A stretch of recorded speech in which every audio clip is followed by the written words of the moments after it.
À quoi sert une adresse IP? Rappelez-vous, le commutateur ne peut pas gérer des millions d'ordinateurs. Mais le routeur, un équipement d'interconnexion un peu différent, peut assurer ce rôle.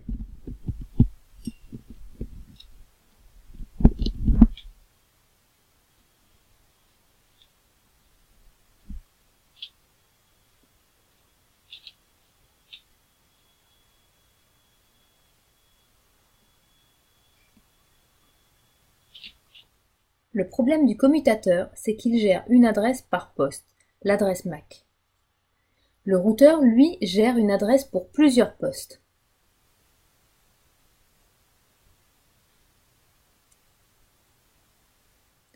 Pour cela, le routeur n'utilise pas les adresses MAC, il utilise les adresses IP.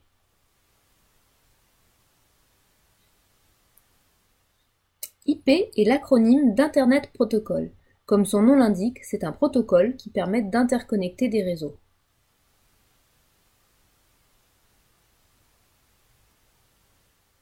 Le commutateur, lui, interconnecte des postes. Le routeur interconnecte des réseaux.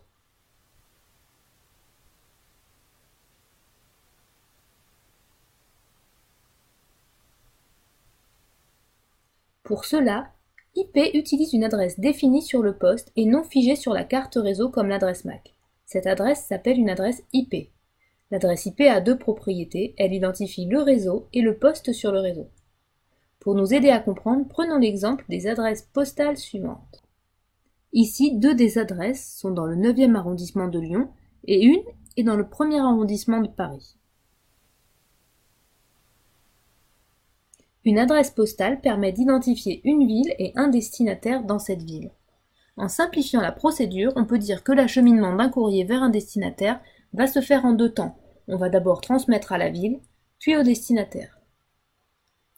L'adresse IP repose sur des principes similaires. Prenons l'exemple des adresses IP suivantes. Observons d'abord la forme de ces adresses. 4 nombres décimaux séparés par des points. Chaque nombre est compris dans l'intervalle de 0 à 255. Mais on constate aussi que certaines adresses ont des racines communes.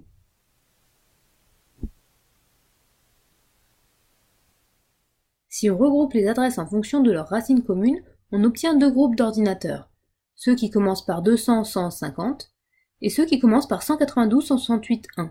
Ces groupes sont des réseaux IP. Reprenons les explications en interconnectant un certain nombre de postes. Notre routeur va avoir besoin de se connecter au switch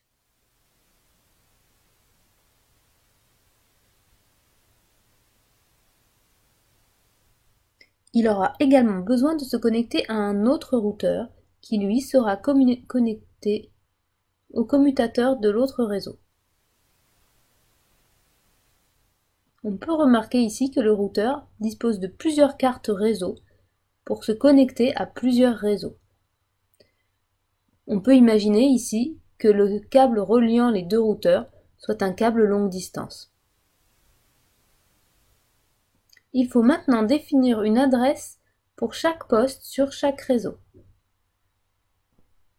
Le simulateur permet d'affecter une adresse IP à chaque ordinateur grâce à une boîte de dialogue. L'adresse IP est un paramètre modifiable de l'ordinateur, alors que l'adresse MAC est une propriété figée de la carte réseau. Le masque permet de repérer dans l'adresse IP la partie réseau. Ici, le réseau est le réseau 200.100.50, car les trois premières positions du masque sont à 255. Par convention, on parle du réseau 200.100.50.0.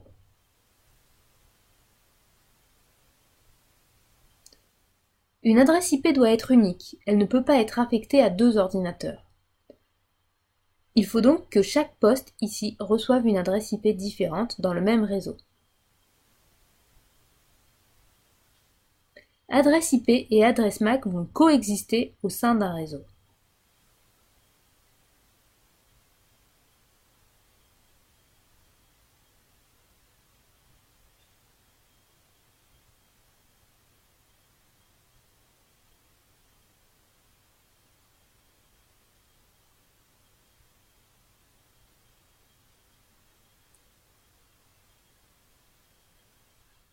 Comme le routeur est un équipement qui interconnecte plusieurs réseaux, il doit avoir une adresse sur chacune de ces cartes réseau qui appartient au réseau qui l'interconnecte.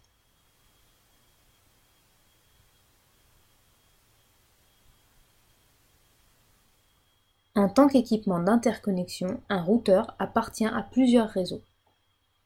Il a donc autant d'adresses IP que de cartes réseau.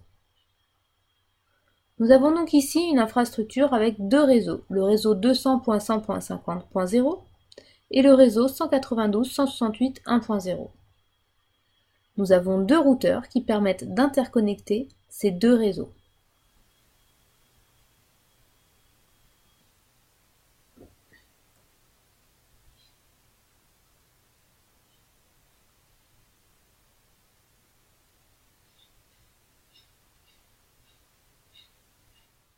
Un poste qui utilise le protocole IP ne peut communiquer directement qu'avec les postes de son réseau.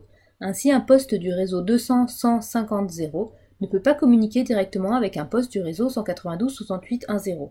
Pour communiquer avec un poste d'un autre réseau, un poste qui utilise le protocole IP doit passer par un routeur.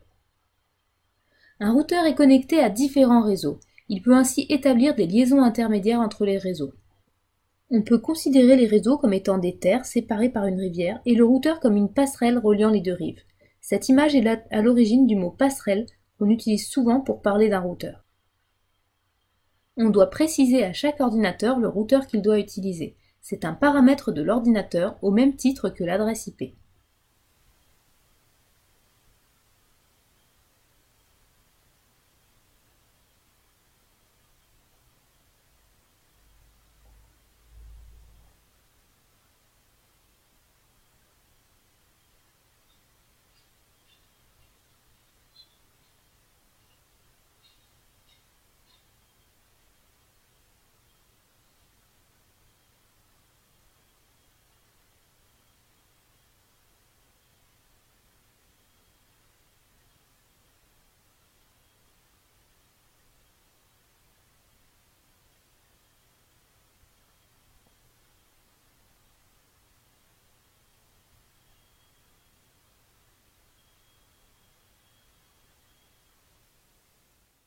Petite remarque, le simulateur permet de communiquer en utilisant des adresses IP par l'intermédiaire de cette boîte de dialogue. C'est un petit peu plus compliqué dans la réalité.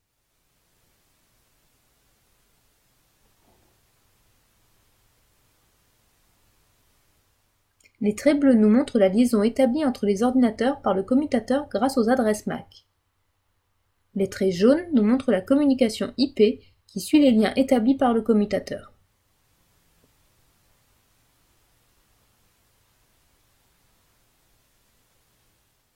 Même quand la communication est destinée au réseau local et non au réseau distant, on utilise le protocole IP et l'adresse IP.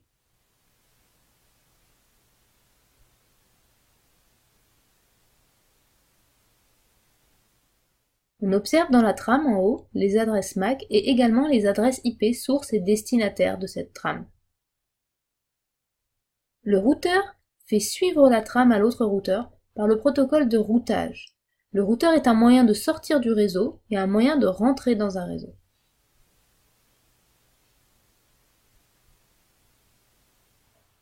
Dans les échanges qui vont suivre, vous pouvez observer le format des trames qui sont diffusées.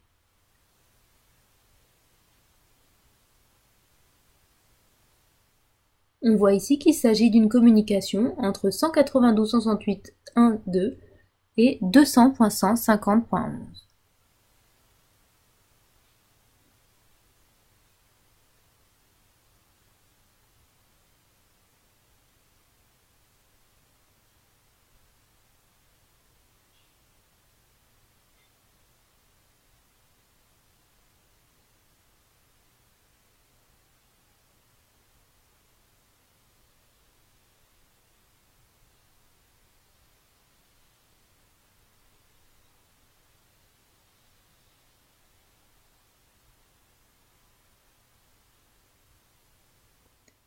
Routeur et commutateur sont donc complémentaires au sein d'une architecture réseau. L'un permet d'interconnecter des réseaux et l'autre permet d'interconnecter des postes au sein d'un réseau.